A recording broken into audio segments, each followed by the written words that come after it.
Hi everyone. May I ask everybody who will be speaking in the first part of the talk to please put their cameras on.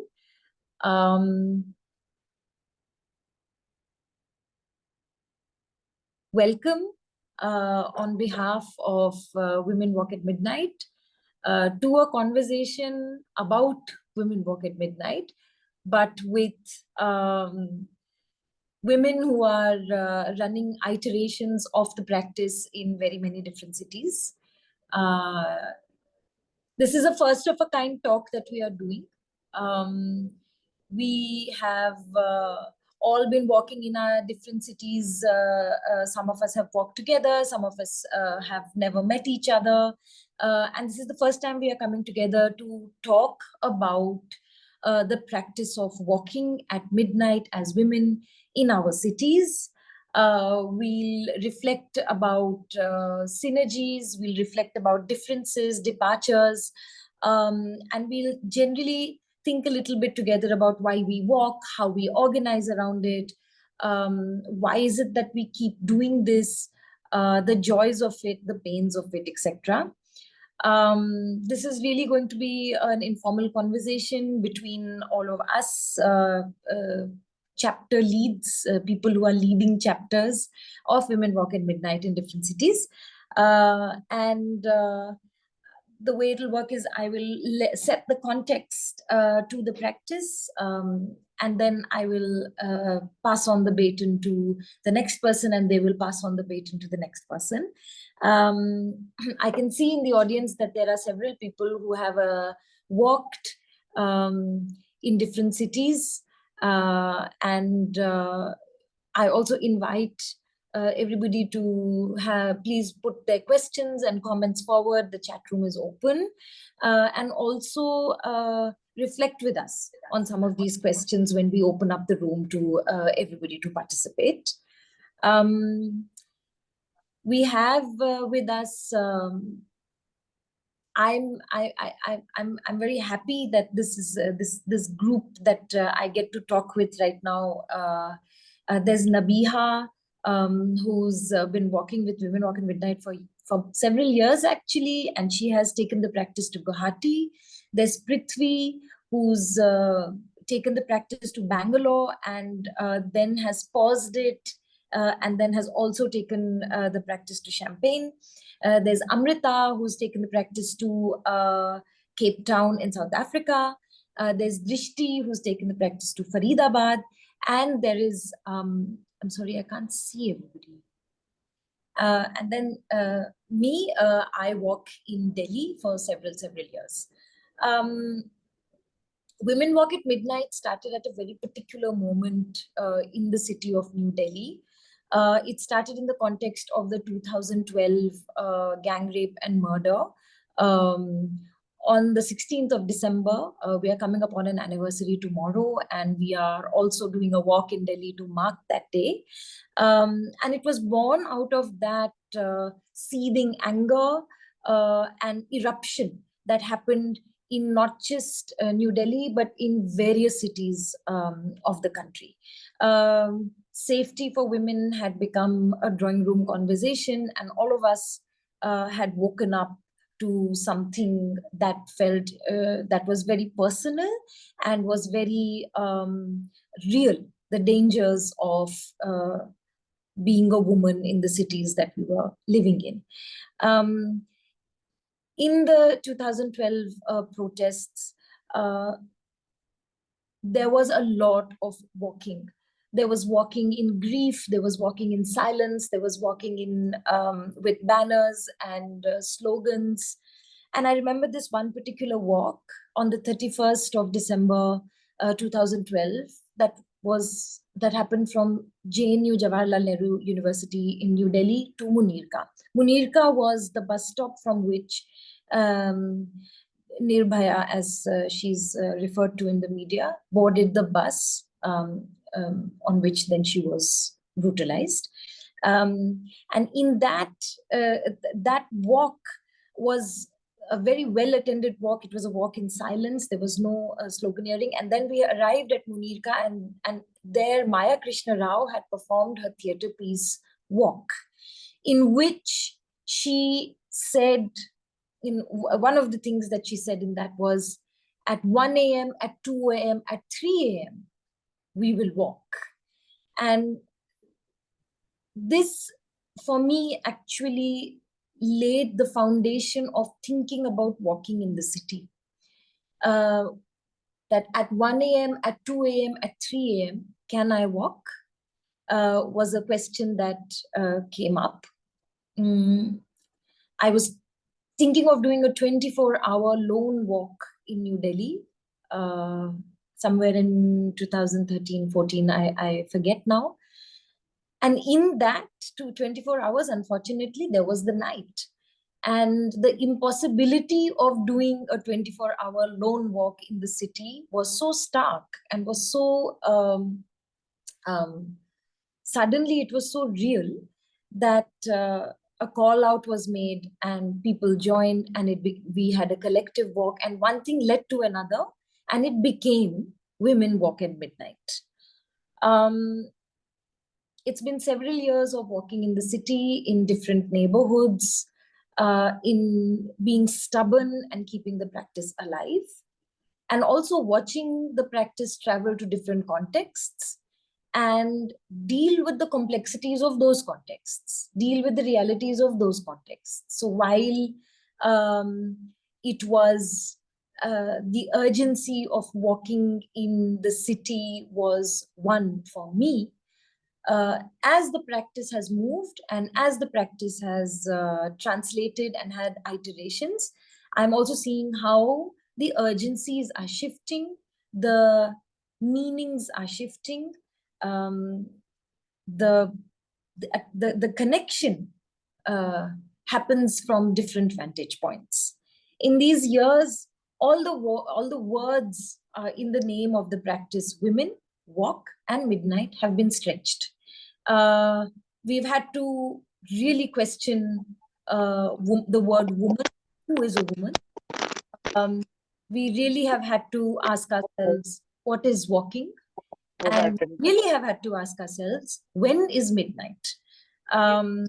We recognize that over the years, all of these things went topsy-turvy. Like, it wasn't an easy answer. It doesn't remain an easy answer till today. And we keep revisiting these questions again and again and again as we continue to walk and walk and walk. We always say that these are not organized protests, because they are not. But we are also clear that that doesn't mean that these walks are not in protest. And in some senses, the fact that we choose to occupy, not seek permission, is very much part of how we are moving with the practice, at least in Delhi. And I think in many of our other contexts also.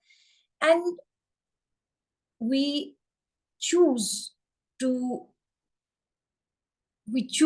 take on joy, and we choose to take on pleasure also as an antidote to the violence due to which we do these walks.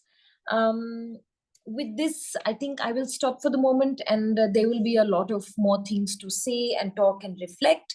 But I would like to ask Prithvi to take on the baton now and speak a little bit about Bangalore and her experience, and also taking it to Champagne right now. Yes, absolutely. Thank you, Mallika.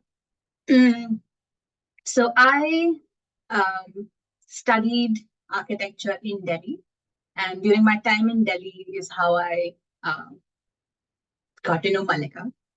And the practice had been going on for a few years, and I'd been seeing it. And one of the days when the walk was, like a week before a walk was supposed to happen in Delhi, I messaged Mallika and I said, this is wonderful. I wish I was still in Delhi to be able to join. Someday maybe we'll do it here in Bangalore. And Mallika said, do it this week, do it the same day as us, which is really how the Bangalore chapter began, at least the first iteration of it. I have now moved out of Bangalore, and there are other people who have taken up the baton there.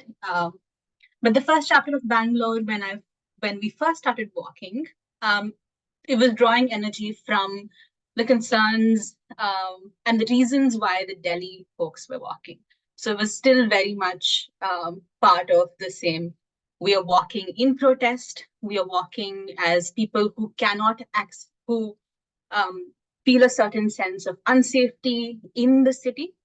But after a few walks, it sort of became clear that for people who were coming up to the walks, that sense of protest was not the major theme in Bangalore.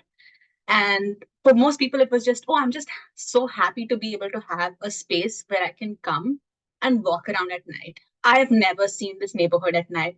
I've never been to this place. I come here all the time in the afternoon, but I've never seen it at this hour of the night. So then I am an urban planner, and for me, I've always had this instinct to take something and package it and say something about it and make it into a thing, like a capital T thing. But just being on those walks and hearing people say, no, the most important thing is for us to just be able to keep walking and to keep showing up and have a space to do so. It really changed things. And then it turned it into, okay, this is just a thing to practice and not necessarily turn it into an event. Of course, the challenge has been the friends on chat. Of course, the challenge has been, if it's not going to be an event, how do you keep sustaining it as a practice? And having moved to Champaign, again, was able to do it once. And as an urban planner, there have been questions of, okay, so what does public space in India and here in Champaign in the USA, what do those feel like? And once again, some of those questions are coming up. In Champaign, it was folks from the workers' union. The women there were organizing something for International Women's Week. And so, yeah, it was a moment that everybody said, let's just do it together. And it was very joyful, spending time together and just learning how community and joyful gathering can lead to some of these walks as well. I'm sure there's going to be more things to say, but for now, I'm going to pass the baton to Amrita, who has been anchoring and organizing some of the walks in Cape Town. Thanks, Prithvi. I'm at the moment not in Cape Town, but in Cambridge, and I'm surrounded by feminist urban planners, Prithvi. And I would want to bring this walk, if possible, to this area. And I'll chew your brain a little bit as to how it is to interact with feminist urban planners in this very different context than Cape Town.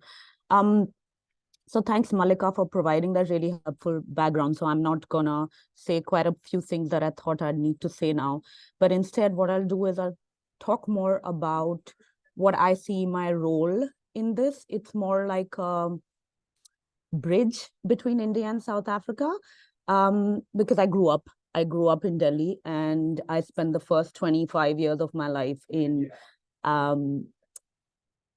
Delhi.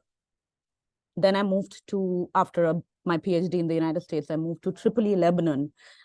And now I'm in my next port, which is Cape Town, South Africa. And whichever city or country I have spent substantial years in, I have never ever been able to enjoy the night in ways that nights in cities should be experienced or could be experienced.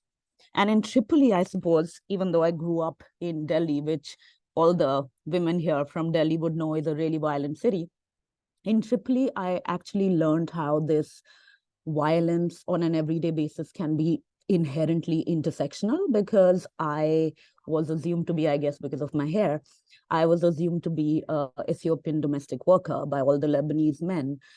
And I really faced the most vile kind of violence, which was sitting very, very obviously at the intersection of racism and sexism, which my white expat friends in the United Nations never faced and never really understood.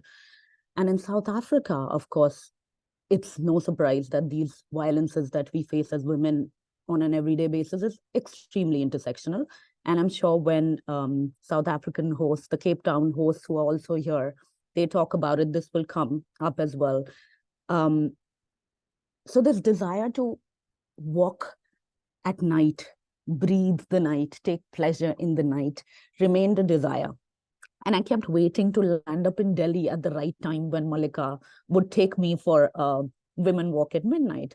And that never happened. And I turned 40 and I was like, okay, I'm 40. When is this walk ever going to happen? When will I ever be in India at the right time? So in 2022, Mallika just said to me, why are you waiting to come here? Why don't we just take it to Cape Town? So I had a lot of anxieties, and perhaps those anxieties will come up because they're important to discuss as to why I was so anxious to bring it to Cape Town. But in August last year, about 28 women gathered on a street in Observatory in Cape Town. And for those of you who don't know Cape Town, Observatory is a middle class, I would say, suburban neighborhood with its very unique flavor. And at exactly 9 p.m., when we were to start the walk, the neighborhood had gone into load shedding. And for those of you who don't know Cape Town or South Africa's electricity grids are completely failing. So we often have 8 hours of no electricity nowadays. So as luck would have it, when we started our first walk in Cape Town, it was load shedding. And the streets were pitch dark, filled with just whispers, anxious giggles, people who didn't know each other, women who didn't know each other, some who knew each other, but none of us had dared to walk at night. And some of us had actually never dared to walk those streets even in the day. And of course, that'll come up as to what the different kind of violences are in the two cities and in the many cities that we're going to talk about. So this was the start of the walk in Cape Town. So 28 women walking in a relatively safe middle-class suburban neighborhood. But since the first walk, the initiative has really gained immense traction. And that's something that I'm hoping we will be able to kind of unearth and unpack a little bit as to why these walks have become so popular. And the ground rules are very much the same. Like the India chapter, we do not parachute down into any neighborhood. We wait for a woman walker to take us to her neighborhood. And since August 2022, we have walked pretty much every month and different neighborhoods, the Atlantic seaboard, which is beautiful, promenade by the ocean, city center, Harfield village, Musenberg, another other side of the ocean, Woodstock, Claremont, Mowbray, Bo-Kaap, Khayelitsha, Langa. And these neighborhoods, again, may mean nothing for a lot of you here, but it means everything in Cape Town and in South Africa, because demarcating space by race was the underlying policy of apartheid state. And this is the same spatially divided city we navigate as women walkers. So I do want to give a little bit of context before I invite Mimi, who hosted the Khayelitsha walk-in, because it is very difficult to give context to places in South Africa without falling into the trap of, oh, these places are extremely violent, because that's how a tour guide would describe Khayelitsha to you. It's the largest township in Cape Town. It is a very unsafe city almost, because Khayelitsha is so big you can't call it a neighborhood. But on the other hand, it has also been constructed as unsafe. And Ubers would refuse to go there at night. Langa is another neighborhood, and Zinzi, who hosted the Langa walk, and it was a very difficult walk to organize. She's here, so Zinzi hopefully will be able to talk as well. And Langa, again, tour guide version of it, is one of the oldest township in South Africa, and place where Black Africans were forcibly relocated to because of the Urban Areas Act. So Langa was so interesting. And I'll let Zinzi talk about it, because it was one of our most difficult ones to plan, not because it's unsafe or anything, but because of the politics of that neighborhood. But a couple of things more I just wanted to throw into the pool so that we can somehow roll with that.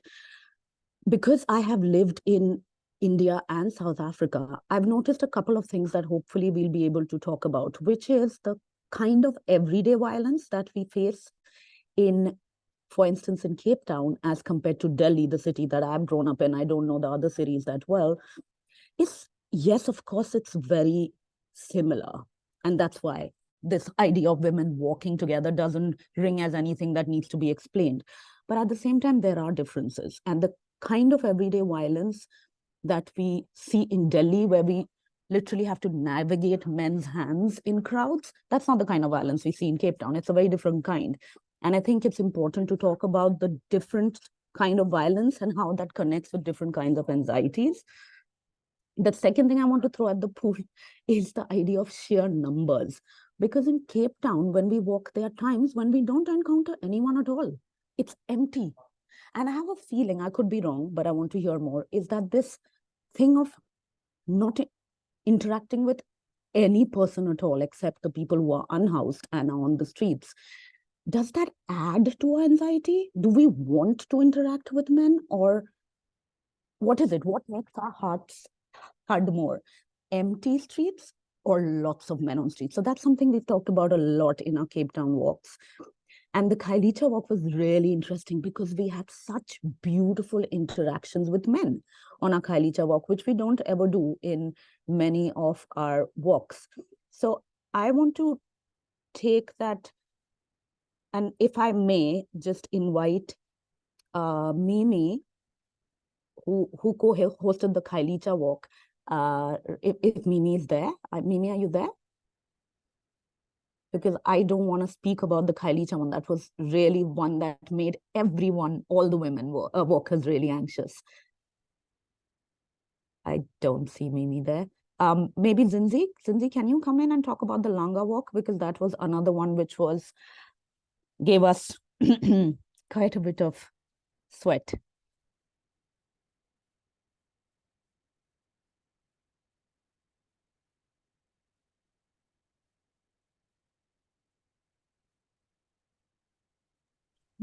Hi everyone, it's Drake. Sorry, it's been a long day.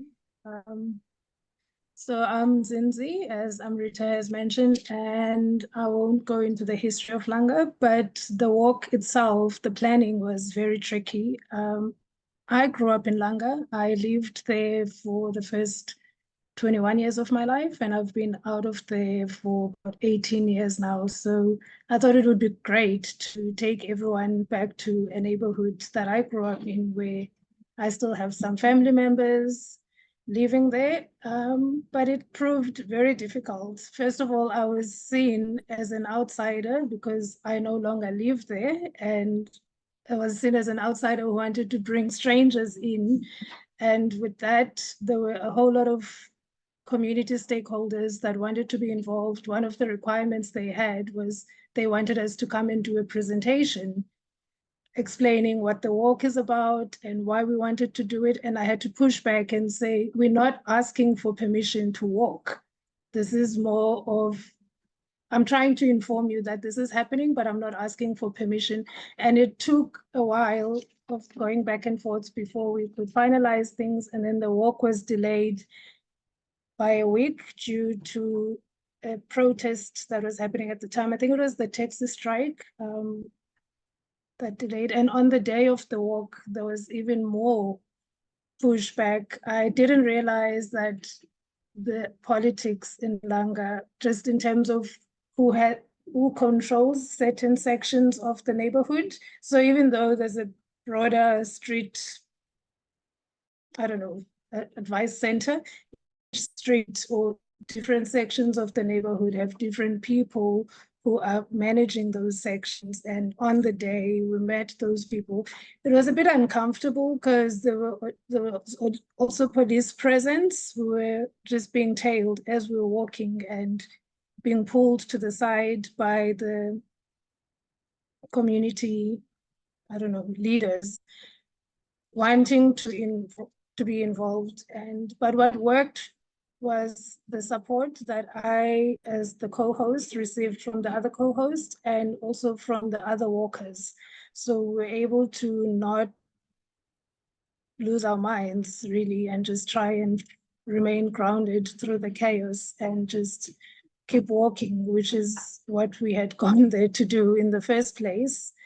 And one of the learnings for me from organizing that walk was just the importance of maybe studying the neighborhoods that we walk in. Because I really went in thinking, oh, this is my hood. You know, I grew up here. I have people who live here who are family, but it wasn't that at all. So I think if I were to just assist anyone who wanted to plan future walks, is just to study the neighborhood, understand the politics that are at play, understand the pushback, which might just help with planning. I don't know if there's anything else, Amrita, you want me to specifically touch on. Those are just some of the reflections that are coming top of my head as we talking and thinking back on the walk. And the turnout was great, which was a plus. Yeah, thanks, Zinzi. I think that's also another interesting thing that perhaps we can talk about in is about numbers, is how is it that in some of our walks, so we don't, unlike the India chapters, I think all the India chapters do that, but we don't do registration, because somehow we've seen that as soon as we ask people to register, the extra work of registering makes people not come. So we said, okay, we'll just take a gamble and we won't have a registration form, but we'll just wait and see what happens. And in the Bokap walk, we had 81 women, and it was really, it was beautiful, but at the same time, it became a bit of a spectacle. So that's another thing I think we can talk about, is how much is enough, how much is too much. And of course, we can't control it, but it was a little inconvenient for the neighborhood, because we blocked up the streets of Bokap, which has really narrow streets, because we were busy eating samosas in the middle of the street. And everyone was being very supportive. But at some point, someone asked the question, and perhaps that walker would also be here today, and said, we are really inconveniencing the neighborhood by being 81 of us. But let me now just hand back the baton to the India chapter. And I'm sure all these points and these challenges that Zinzi you talked about will come up even in the India chapters in different ways.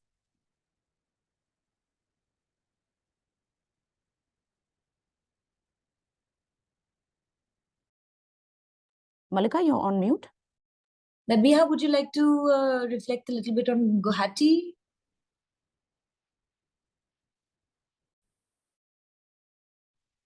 Hi, everybody. Thanks, Mallika. Thanks, Prithvi and Amrita, for sharing your experiences from your cities. I joined in for my first walk with Women Walk at Midnight for the 12-hour walk, which was from Munirka, Vasankunj to India Gate. It was a long walk. We were, I think I was part of it through all of it. And then there were people who were walking in and out.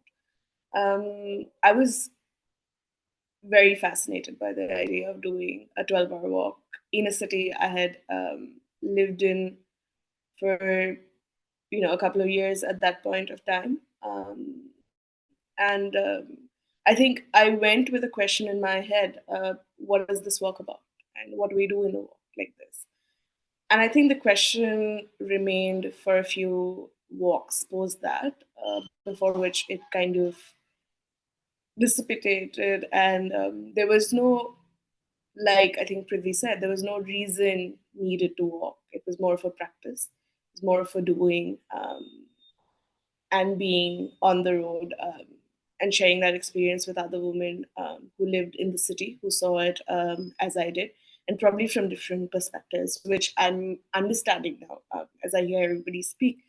Amrita shared about how Delhi is supposed to be a violent city, and Mallika also shared about what's the kind of violence that sort of put the seed in for this midnight walks to happen. I personally have had a very different experience of Delhi. I am not from the city. I am from Guwahati, where I took the practice. But I've always felt safe in Delhi. I will touch all the wood that there is, but that's obviously my experience, and it doesn't have to be true for everybody here. Having said that, I also do recognize that I do live in a privileged part of the city. I've always lived in gated societies in the city, and I think that has got to do a lot with how I feel about my presence in the city. Because I remember when we did the Jamia walk recently, a couple months ago, I remember thinking that this is a neighborhood I wouldn't walk alone at night by myself. And that holds true for some other neighborhoods within the city. And like I'm sure, like Cape Town, Delhi has, there's a lot of stratification. I'm sure Prithvi would have noticed when she was here. But for every Vasant Kunj, there's a Moneka. For every Saket, there's a Ignu Road or a Nepsarai. For every horse cars, for every Safdarjung, for example, there's a Humayunpur. For every posh part of the neighborhood, there's a contrast right next door. And you can't not see it. It's right there. It's very evident. It's very in your face. And for me, that obviously has been very fascinating. I studied sociology in college, and I also studied urban sociology. And that was something that was very fascinating to me, how this happens at a city. And I don't think I've seen it as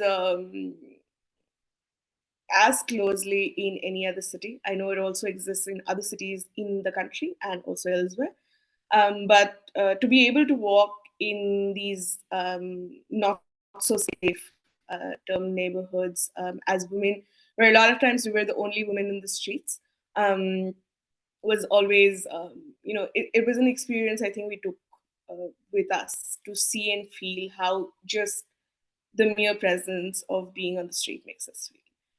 We weren't doing anything. Like I said, for me, the question about why this walk happens kind of went away after a few walks, and from then on, it was just about walking. And every time I've gone out for a walk, there have been times when friends have asked this question, or like people I know have asked this question, why do you walk? It's to walk. That really is the reason for me. And I think even when we went to Guwahati, this is why it kind of started. This was during COVID. I was back home in Guwahati, where I'm from, and we were locked down. I was in Delhi, where the walks were happening, and I think this was on Women's Day, on 8th of March, when we kind of came together and decided that we would walk across the country wherever we were. Guwahati again is fairly non-violent, I would say, for the lack of a better word. But I guess that's true for Northeast India. There's definitely way more gender equality. Women are definitely seen in a different light there. And Delhi was a culture shock in those terms when I came. But again, I think also because Guwahati is a much smaller city, I don't really like calling it a city because I feel it's more of a town than a city. But it does have its own challenges also, with things as basic as infrastructural issues, like not having enough streetlights, which would make women feel safer, not having enough surveillance or patrol or police personnel on the street at any point of time in the night. But when we did the walk, Indrani, I guess, who's also here, she led the second walk in Guwahati, but we had more than 50 people join, 50 women join in the walk. We had somebody who was 8, somebody's child to and a woman in her 70s. So we had quite a range, I would say, in terms of people who walked, and obviously different sort of economic backgrounds, different social strata. And again, I think when we think about inclusivity, and I'm sure this is a conversation we've had multiple times, even in Delhi, about how we can make this more inclusive. Of course, there are ways and things and means that I think we've practiced and done, from making the forms in Hindi in Delhi, which is also a language accessible to more sections of the society, and trying to spread the word beyond our circles, which I think happens in certain cases. Like I'm sure Drishti would add later when she speaks about Faridabad. But it kind of happens that it it often happens that it kind of stays within the bubble that we know of outside these walks, and these are the same people who kind of show up and come. But also, how do we go beyond this? How do we move and try and include more people? Because, you know, even though on the exterior or on the surface, these walks are not political, in the sense, these are not a protest, these are not a demonstration. But the walks inherently are political, just like everything we do in life. So to be able to have more women participate and sort of experience what we've experienced in this walks is something I would love for more women to join and see and be. And also I think the simple pleasure of just being able to do something as basic as walking at an hour when it's convenient and when we're not dictated by whether the sun is out or whether there are people or whether it's safe enough for me to do so. Yeah, I think that's it from me. I'd love for Drishti to share. Thank you, Nabiha. And actually, just to start with, the reason that the walk ever came to Faridabad was, or the reason that I entered a walk in Delhi was also simply to just walk in the night and be in the night, the pleasure of it, of being outside in the night. I am someone who is up at night. I'm not a morning person. And that is the reason that I wanted to join something that was happening in the night. And it was possible because it was a group of women in Delhi. I think I joined my first walk in 21 or 22, somewhere during the COVID years. And after, sorry? So around 2021 or 2022, but I think after a few walks, there was a desire and curiosity to do it where I live instead of traveling an hour and a half just to be out in the night. And Mallika said that do it, much like in Cape Town, do it. And then we organized in Faridabad last year, November,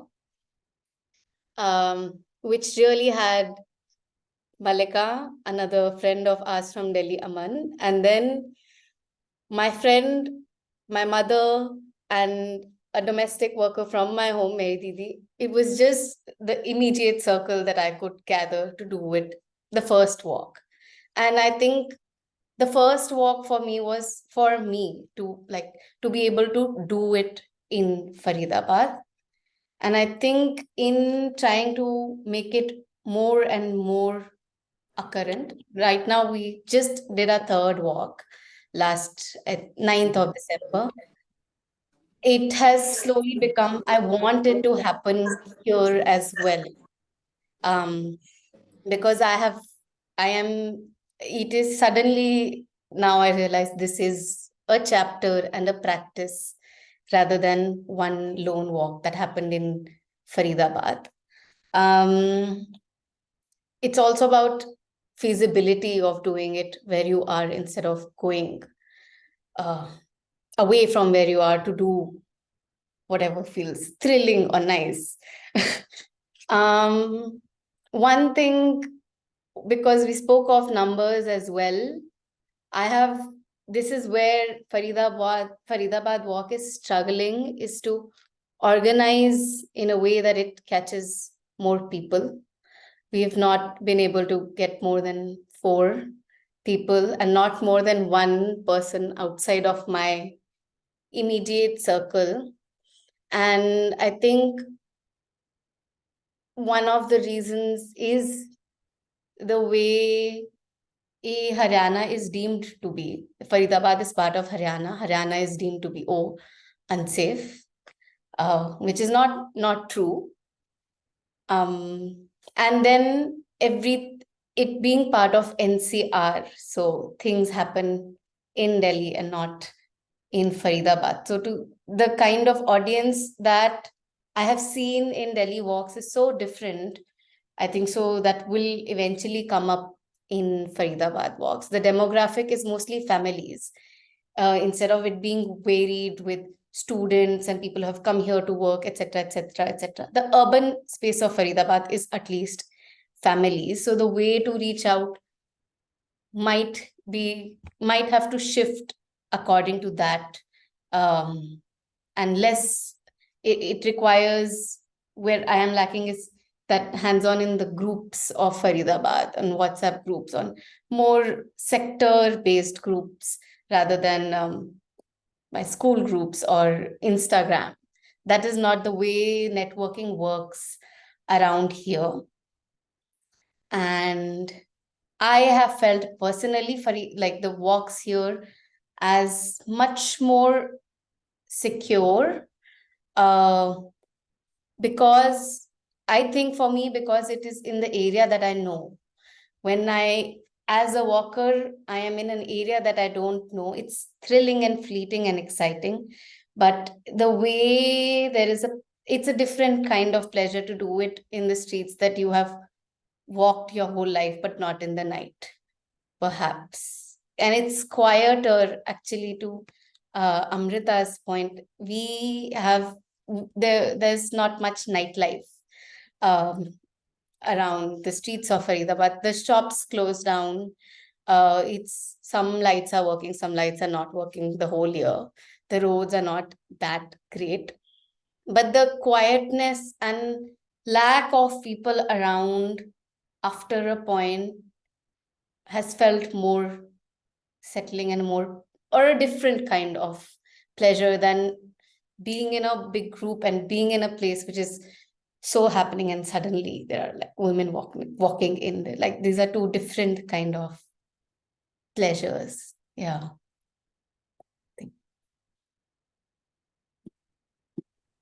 Mallika.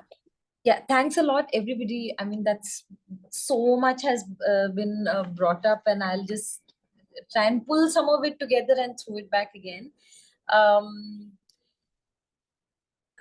am a morning person, and I'm absolutely not a night person.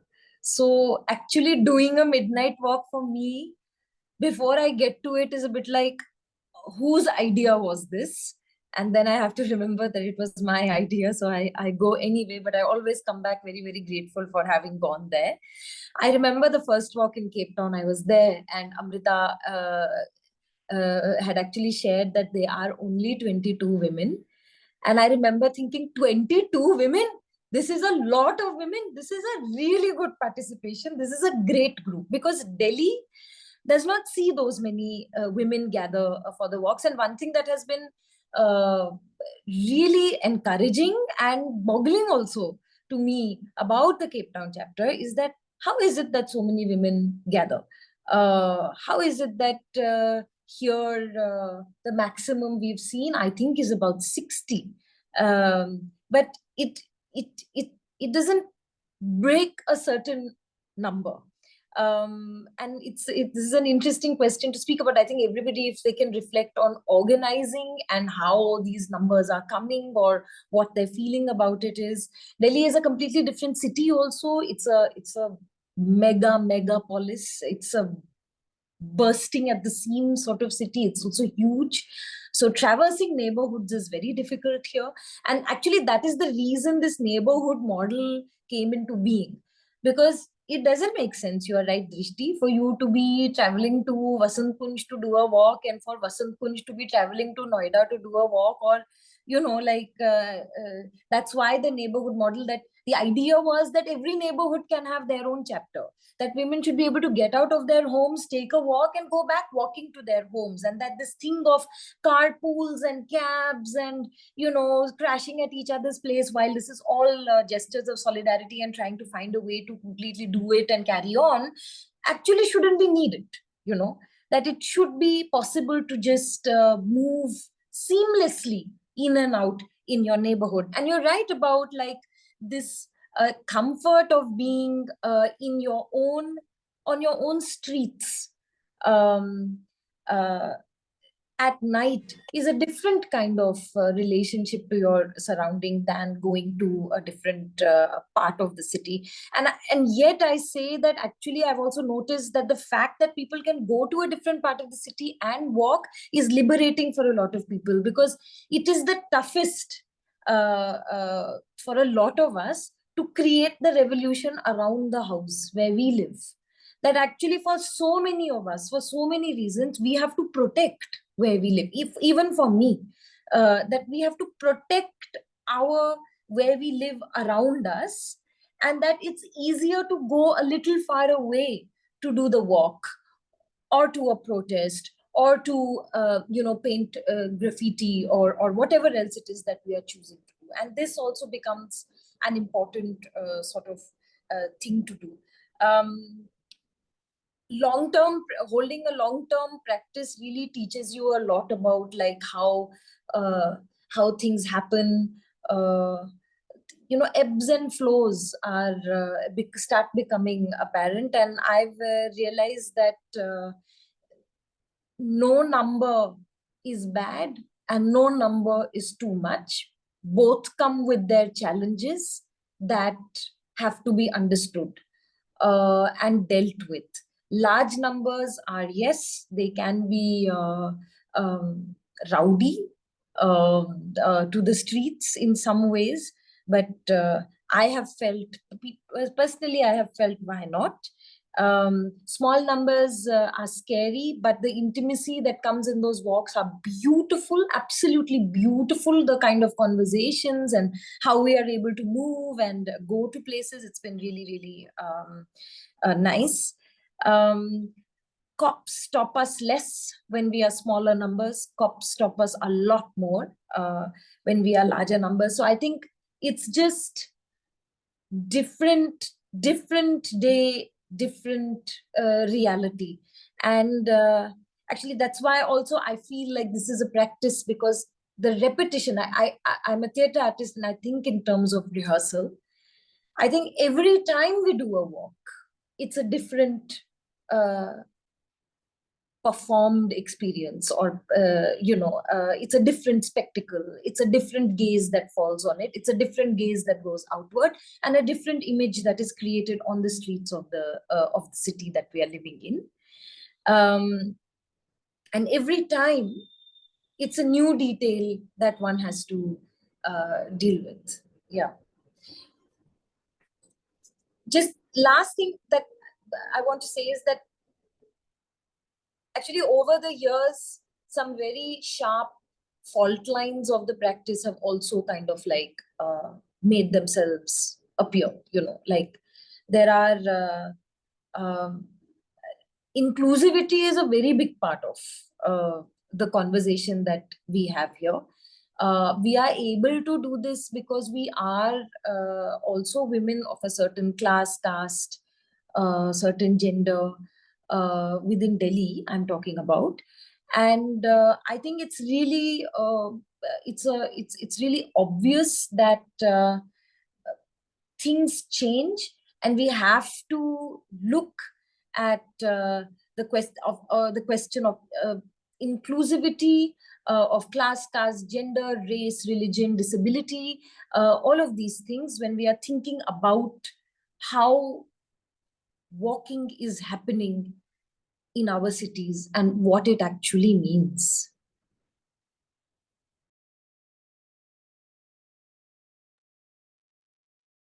I want to jump in at this point because I see there are some questions there, which I know Zinzi might have to leave soon. One of the questions Zinzi should answer. There's one question about organization that's been asked that she can answer. And I also see Alex has asked about inconveniencing, what you were talking about, Mallika, and what I talked about as well about numbers. And I agree with you, Alex, completely. It's great that we are inconveniencing cars by standing in the middle of the road as women, 81 women. It was raised by a walker, and actually in the reflection, what you said, Alex, was what the majority felt, that it's fantastic that we are able to inconvenience people by walking, and cities should not be built around cars. But about the organization, why we need to inform people, that's something that Zinzi really had to fight with. So I'm hoping, Zinzi, you'll have time to respond to that before you need to go. Sure.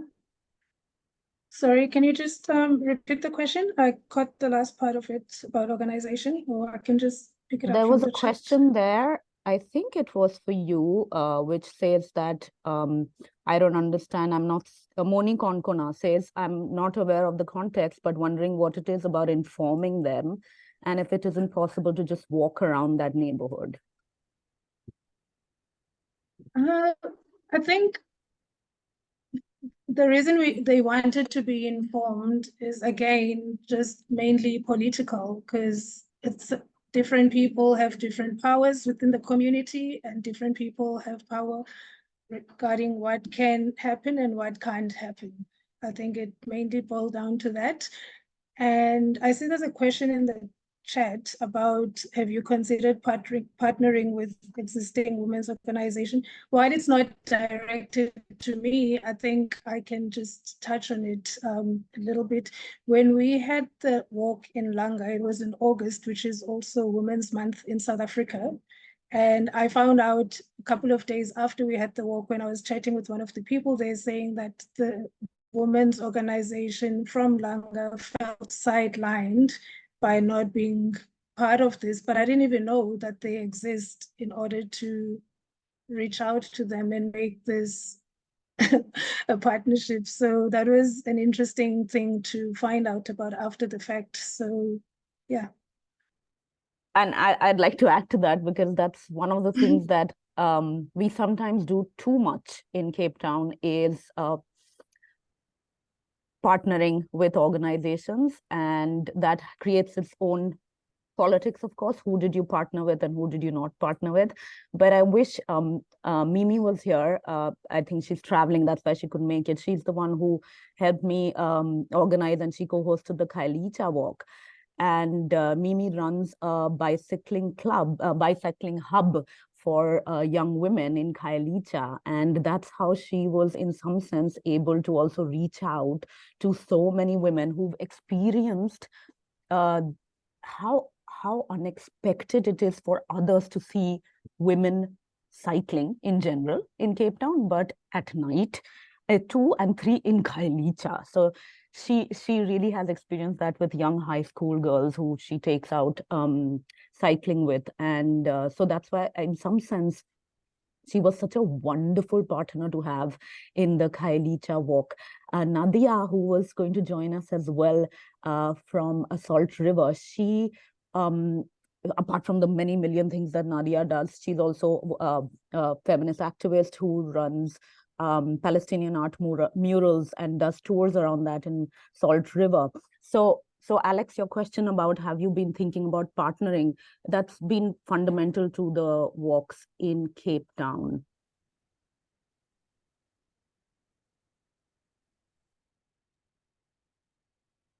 I can speak a little bit about organizing as well.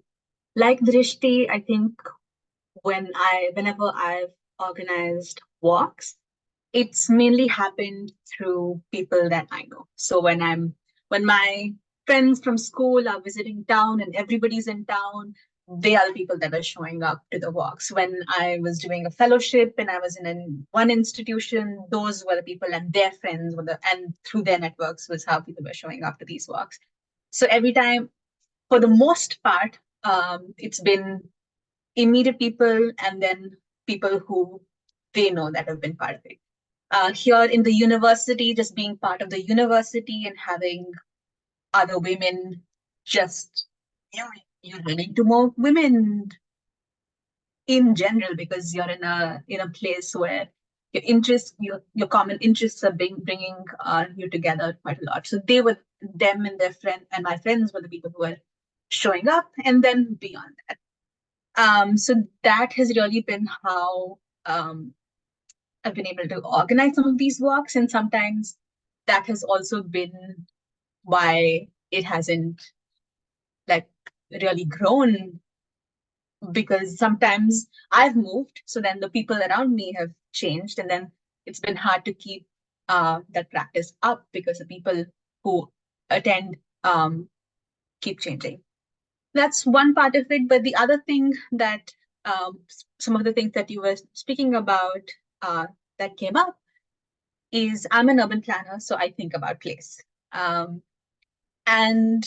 in India, when thinking about organizing a walk in a neighborhood, my positionality, a woman of a certain caste, a certain economic background, gave me a certain hesitation to drop into certain neighborhoods and a certain kind of entitlement to go into others.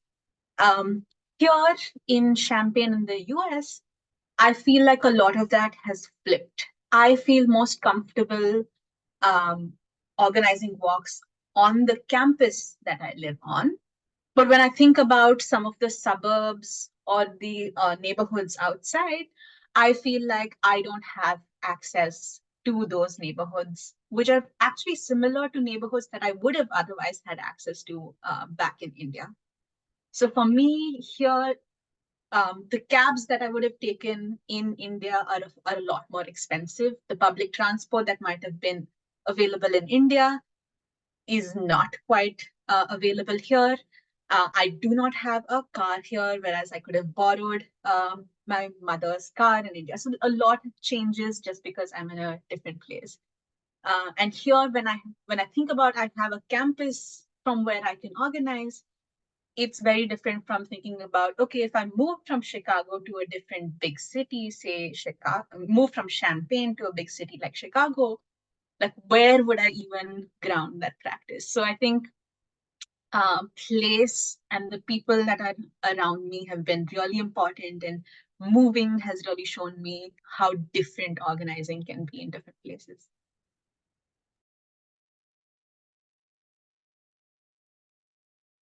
I do see that a couple of other hosts from Cape Town are also here. I don't want to put them in the spot, but if they want to reflect a little bit as well.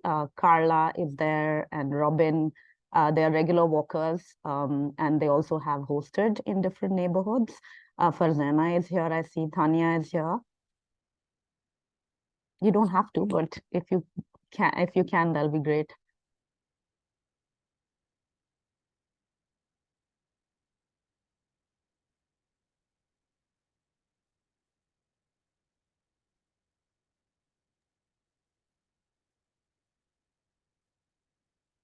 Hi everyone, I'm happy to share. I'm Tania. I met Mallika on the first walk. So yeah, thank you Mallika and all the city leads for hosting this space today. It's really been fascinating to listen to everyone. So yes, I'm also an urban planner, passionate about place. I'm someone who is also not a night person at all. I'm an early morning person. So the first time I heard about these walks was through a colleague.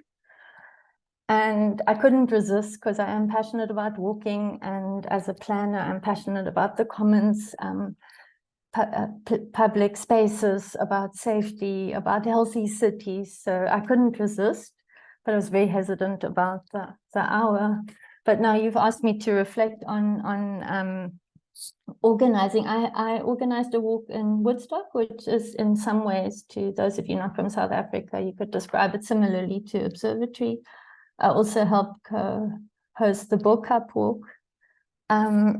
So Woodstock was very interesting. So I think it was one of the first walks at that moment where many women rocked up. It was very interesting to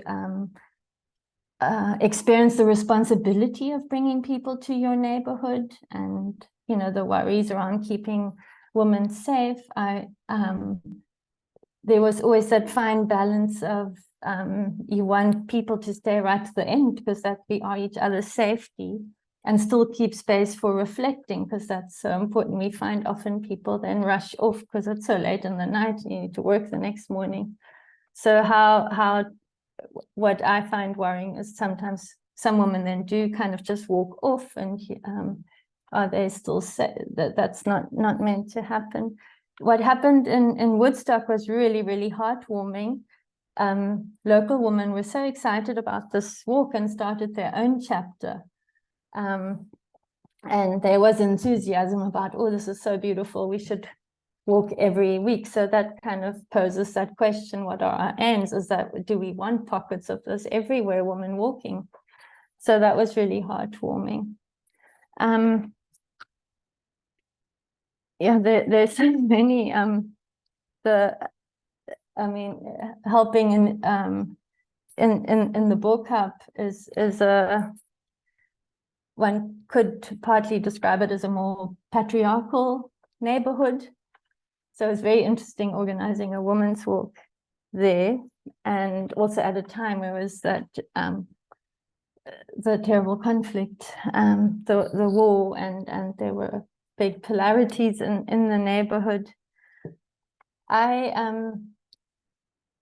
It's been really nice to focus on the joy, the thrill, the beauty of getting women to walk together in a city like Cape Town with all the wounds of apartheid and spatial segregation. I think what I found the most incredible is, and maybe that's one of the reasons women are drawn to this, is yes, we're claiming something, we're not safe to just walk normally, but also we don't mix, it's so beautiful for women to be held in a space together with maybe women you don't always have the opportunity to meet. And it's intergenerational. It's so to claim something so beautiful and thrilling and joyous, it's been really, really nice. So much so that at one point in Lange, there were some people interviewing at the outset and immediately focused in on the gender-based violence. And this is,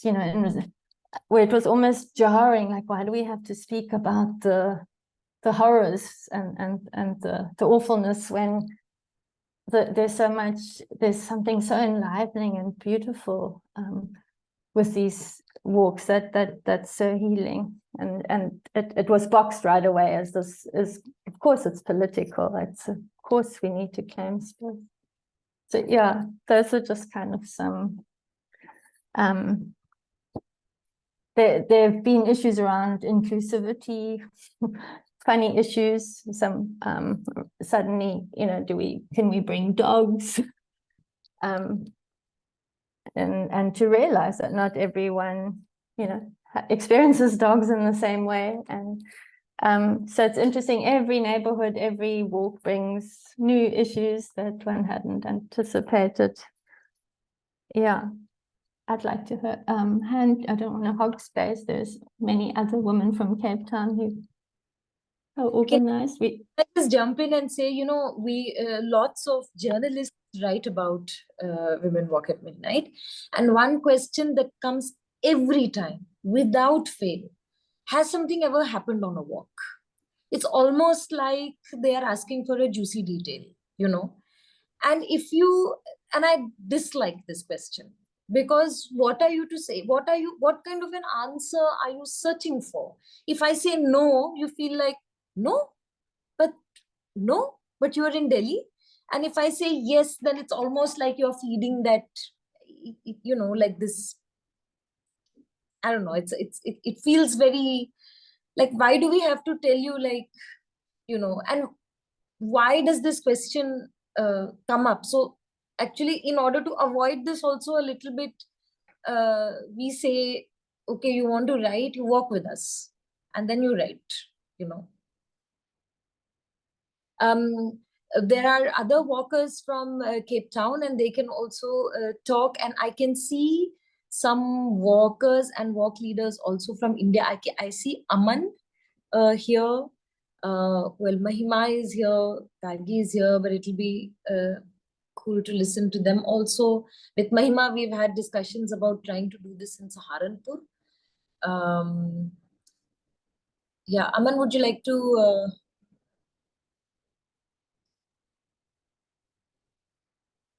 Hello. This is so good to hear everyone. And I have been part of walks also, and I'm currently in JNU writing my last year of PhD. So, and we have organized a walk in JNU also. And I plan, and it's on my bucket list to organize a walk in Saharanpur, which is my hometown. Listening to people from different cities, it gives me hope for sure that one day I will. But then when I think about the kind of layers of marginalizations that exist within the city, I'm quite skeptical because I thought of organizing it last time I was there, but I didn't know where to begin this, how to start it, how to organize this, and how can I initiate it. So these are the questions that I'm still dealing with. I got hold of someone and we are thinking of doing it. The questions that there are because of the religious inclination, I'm talking about the Muslim minority groups that exist in majority in Saharanpur. My concern lies in what is my agency there? How will I organize this? From where can I begin this? And if I do, how do I bring women together? Because there is nothing as women's solidarity as such there, because these concepts, as a part of one's practice, as a part of one's awareness to begin with, I don't know how many of them, I mean, for the lack of the better word, aware about the agencies to just walk, to cross their boundaries as a woman and just step out of their house. I mean, I'm sitting in Delhi and I can easily walk and I'm from JNU. And of course, I will come back to that later, that how JNU has also declined as an institution when it comes to one's, a freedom of walking at night. But I'm sitting in Delhi and I can easily talk about these things, which is again my privilege. But I'm very much concerned about the women who are living in the extreme remote areas of Saharanpur. It's not that they don't want to. It's not that they can't. It's just that I I don't know how will they ever walk.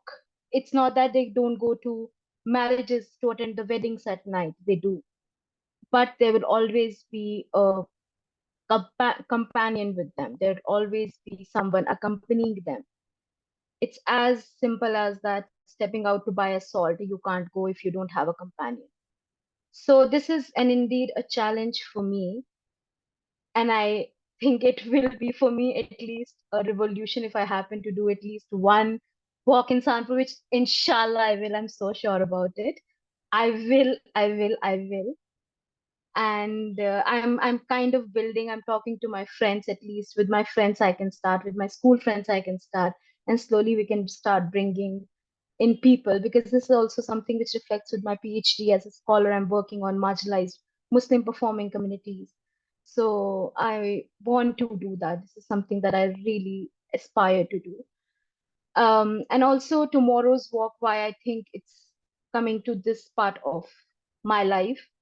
I think it's also like what I noticed and what I thought was missing and I would wanted to reflect on was what it does to one's being and what does it to one's body when we are walking with some intentions and when we are walking without intentions.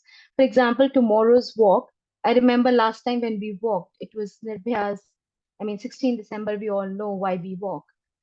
And when we did that walk last year, it was a totally different experience, which we all somewhere in our bodies reflected upon.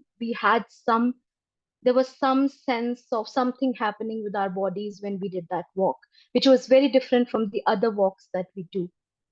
So, those parts of the walk, they are so deep down doing something within our bodies when we do these walks, it's something is shifting, something is moving, some fragments deep down in our bodies that we are holding on to come together when we walk together in different spaces and different times and in different localities.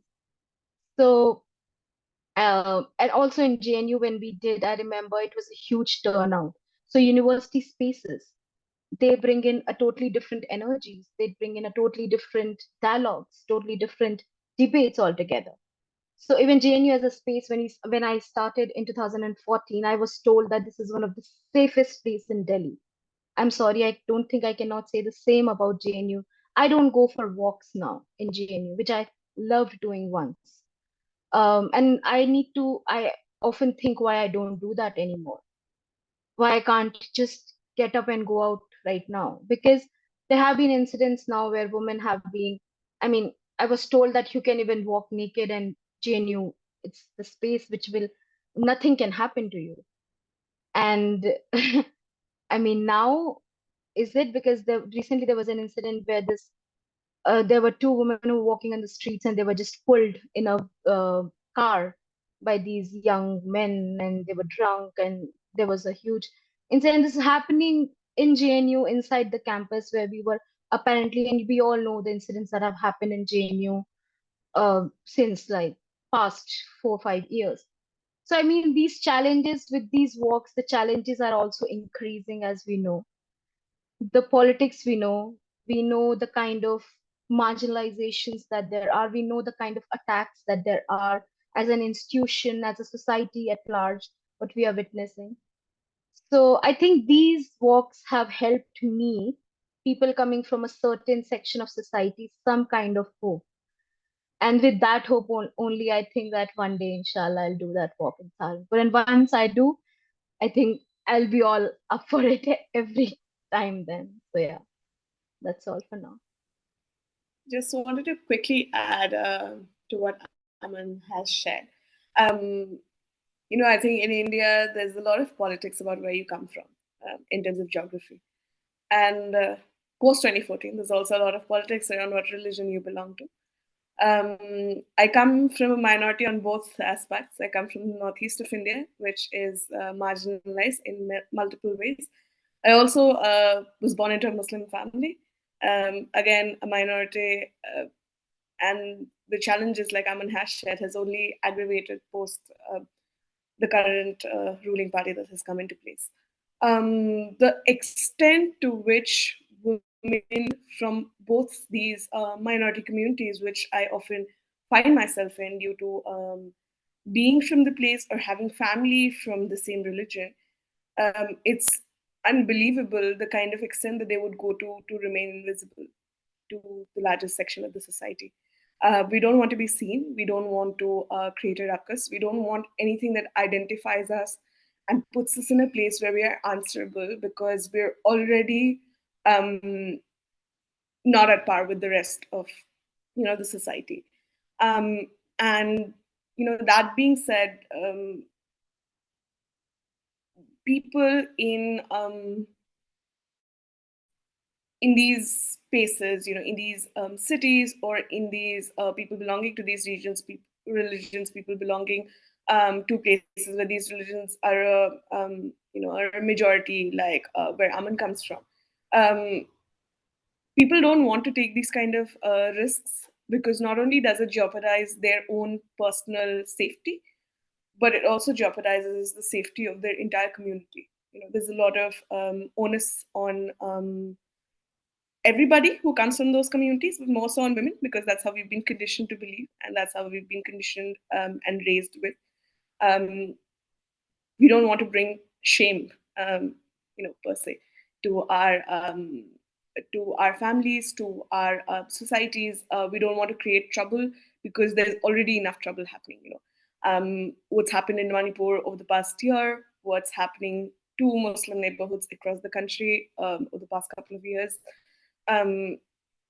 It is only a certain section of the society, which I am also a part of, a certain class, a certain economic background, which allows the very few privileged of us to actually do things like claiming space, which is not so much a privilege that people outside these really small circles enjoy so much.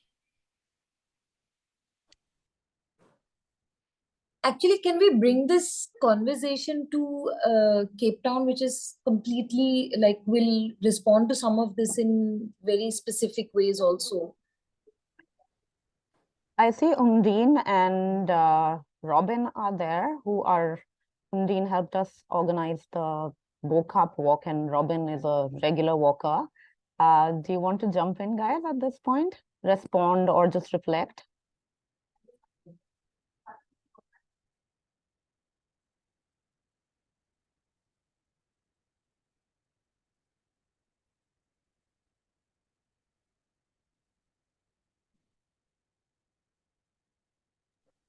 Bokap is the place with the colorful.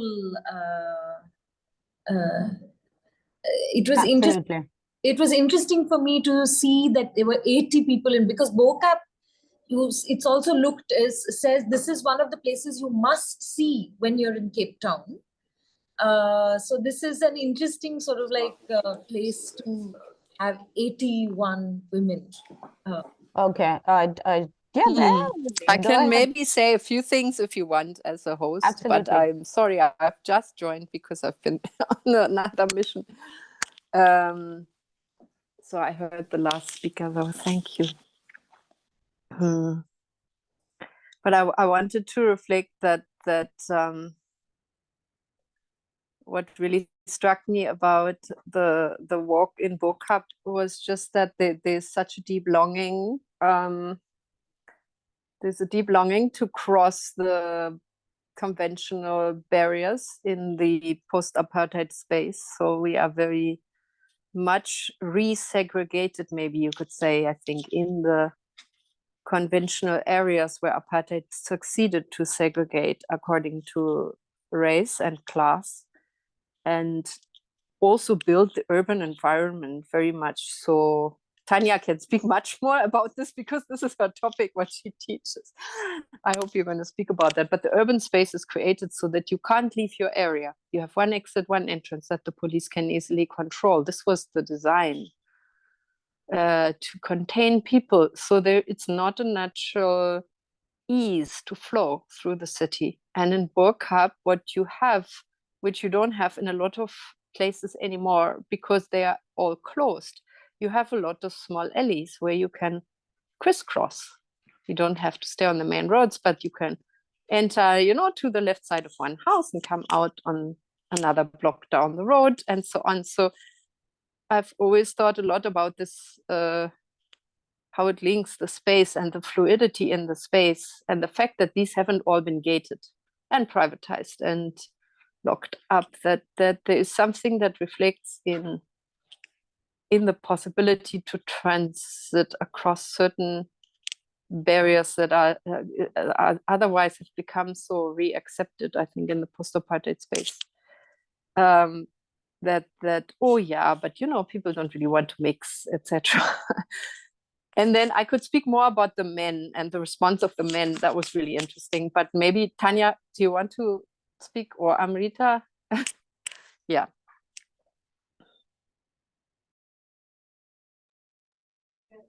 Undine, maybe carry on first with the men. I think that. Yeah.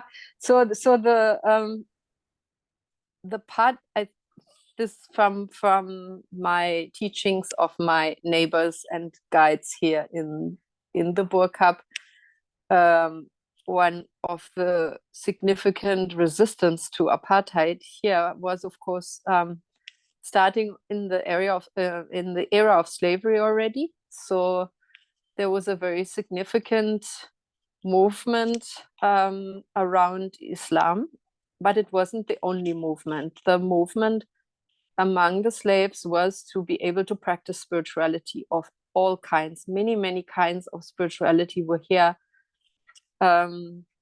Of course, the big religions, but also different practices that are more, you could say, on the mystical side, Sufi schools and more like mystical practitioners, because the people who were taken by the Dutch to the Cape, there were the most uncomfortable political prisoners were brought from, what is today's Indonesia. And, Dutch East India Company was the first international corporation. So people were brought here, and the most royal and educated people were sometimes brought here as political prisoners. And those were the founders of Islam and the abolition movement here, leading people. So, and this happened in the Burqa. So I'm living about 150 meters from the first mosque from 1794. So I think those things in the public imagination, they come, but Burqa also has a big battle on its hands, because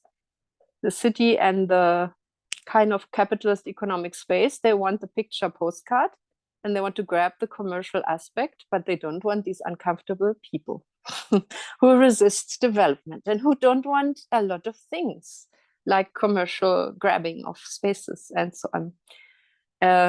So it's been a privilege to live here, because it's not a comfortable space. It's always a space that is prepared to walk on the edge and therefore challenge the mainstream of the city bowl, which continues to be very white.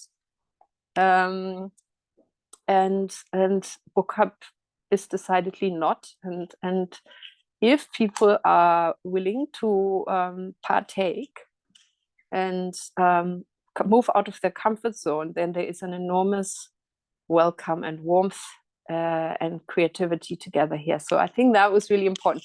However, when apartheid forced removals started, I think one of the strategies was to foreground Islam as a very strict religion and non-alcohol, etc., etc., and therefore it changed the narrative.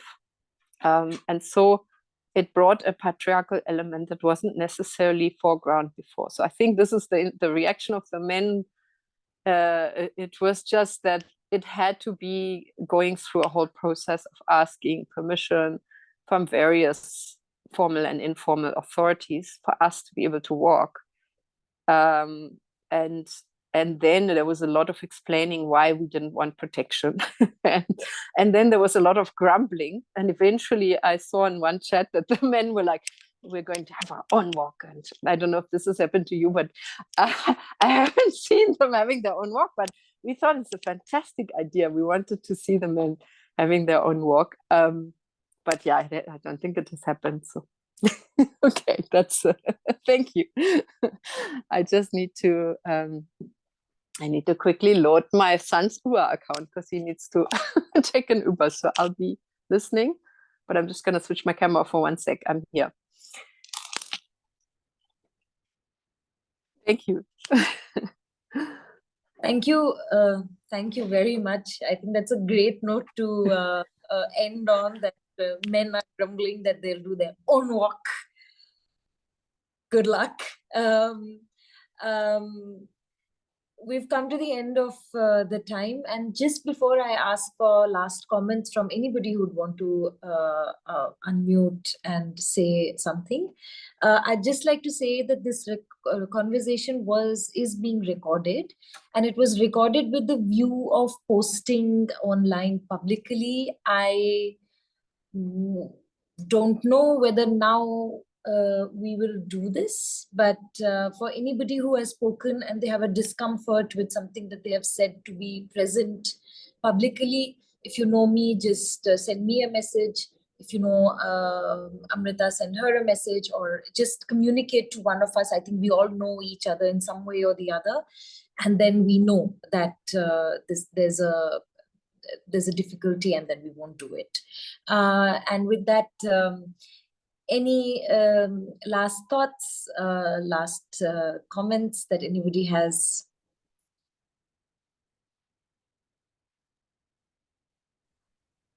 Well, one of the things that I was thinking is, first, thank you. This was so rich, and it's just hopefully just the first one in a series of conversations, because there's so many threads that we still need to unpack within the local and in discussion with each other. But maybe one of the things that we can think about as we end is where now? one of the things that, of course, is coming up in the chats is going horizontally into many other spaces. So starting these chapters in as many spaces as possible. But do we also want to start thinking not just horizontally? And I think Carla gave some ideas there that could be, I know we can't walk together, the India and the South Africa chapters physically, but symbolically perhaps. So that's just one idea of deeper thinking, not just about horizontal starting many other branches, but something more.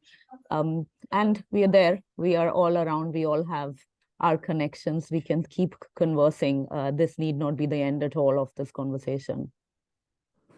Once Bangalore and Delhi had walked on the same day and video called each other on the same walk. I think it was Bangalore, now I'm forgetting, but this happened, and I think it's a great idea. We've tried and succeeded sometimes and failed many times to kind of come together, and it's more challenging when there are time zone difference. So I don't know how internationally this can happen, but I think there's great worth in figuring out how we can all find a day which is perhaps particular to all, like it's not one global women's day or global something like that, but maybe it's our day or something like that. I don't know, but it'll be great to figure out like when and how to do this really wonderfully. Yeah. We'll walk with you in spirit tomorrow. I did not know before today about the significance of tomorrow's date. Yes. I think firstly, the conversation has been so rich, as you said. Thank you so much for organizing this. And I think what I am taking from this is the differences that we have, like the various challenges with each of our contexts and the various kinds of joys and the various kinds of figuring out gives so much more to churn on for, especially for Faridabad chapter to happen more. So I'm very glad for that I have picked up on a few things which I had not thought on in the direction of which I had not thought of. So yeah.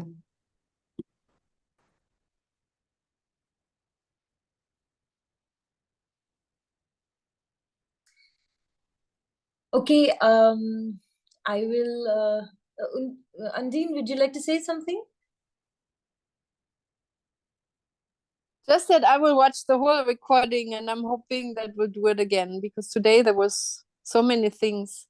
But it is interesting because it's the second Zoom call with India, and I joined a Zoom call earlier with the family constellation community of India, which was they had not had contact, I think, with the Africa chapter of Family Constellation. So I just was curious that this happening on the same day that we're having two Africa-India conversations. I thought that's really cool. Thank you. Thank you. Thank you, everybody. It was truly very rich. I think there was a little bit of not knowing how we are walking into it, but I think we've just glided through it quite seamlessly. Lots of things to think about, learn from each other.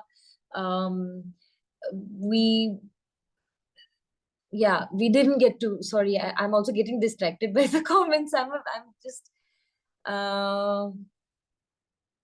yes, the lollipop swinging in public parks, dancing, singing, chai, samosa, running, surprising men, almost forgetting. In Delhi, there's always ice cream. In Bangalore, there's a video of a woman singing Lagja Gale, the lyrics of which are, maybe we never have this night ever again. I mean, there's so much fun, actually, that we can have on the city. We always also have just home in Delhi.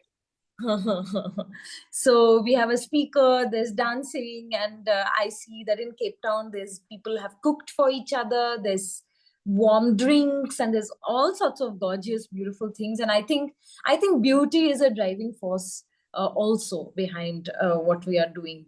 And I would say it must be. So here's to many, many more chapters. Here's to several many walks. And see you all very soon. And happy holiday, happy New Year.